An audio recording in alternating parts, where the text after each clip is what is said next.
Okay, so employers take about 10 to 15 seconds to read your resume. So to me, that means that, well, it means a few different things. Number one, it means that your resume needs to be one page. I don't ever want to see, at this stage in your career, I don't ever want to see a resume that's 2 or 3 pages.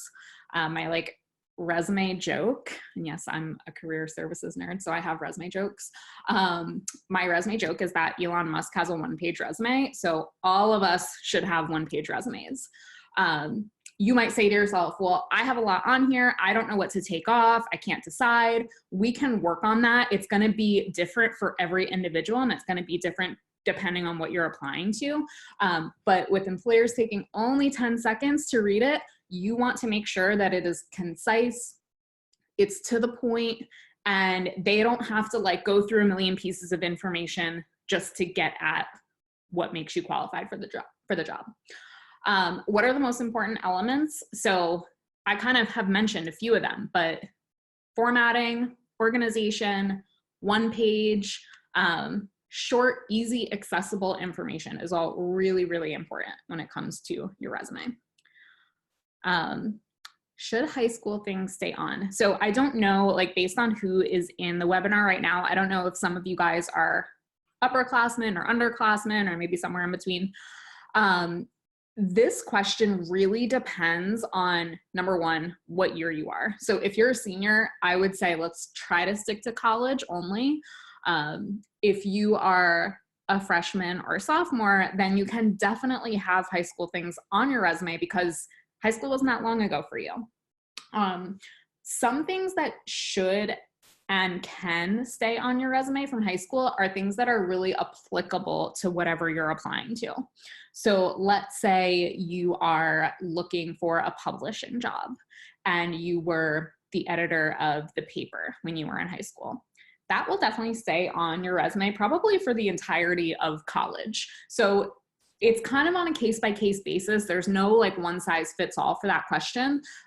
If you have questions specific to you, feel free to ask that to me when we do the Q&A or talk about it in a counseling appointment. I know it's not a clear answer to this question. It really, again, is kind of case-by-case. But I would say try to leave it off if you're a little bit older, or only leave it on if it's very applicable.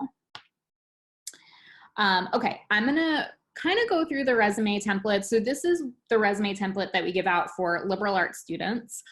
And then I'll flip really quickly to a resume template for Gabelli students. Hopefully these templates aren't a surprise or aren't anything new to you guys. You've probably been seeing them if you've ever been into the office before, or if you have ever taken, for the Gabelli students, if you've taken a career exploration class, you've probably seen this. I'm not going to go in depth with it right now because what you can do is you can log on to Handshake and go to the resources library and you can actually download this template. So it's kind of awesome because you can plug in your information. But like I said, we'll kind of go through the basics today. So before I get into the content of the resume, I just want to talk about a few formatting things. These are the easy things. These are the little checklist things that you can do when you're first starting your resume. Font size should be anywhere from 10 to 11.5. I prefer 10. 10 is the golden to me. And at some point in your career, you are going to be at a font size 10 because you're not going to be able to fit everything in there. So I would probably recommend just bringing it to 10 now. And this way you have it at 10 and you don't have to worry about changing formatting and size later. Your name will be a little bit bigger. So your name can be 14 to 16. Margins, make sure they're 0.5 inch. And you actually have to go in and edit that on Microsoft Word. It doesn't automatically set them as that. So basically when you make the margin 0.5, it will kind of expand everything. Clear, readable, concise. I kind of touched on that earlier, so I won't beat that to death. Consistency is so important. So what that means is the smallest things. And when you come to a counselor, we're trained to pick up on these things. But if you are putting for city and state, if you're putting New York, NY for one position, In the next position for the city and state, you're not going to put NYC, NY, because that's not consistent. These are small detail-oriented things that chances are an employer might never notice.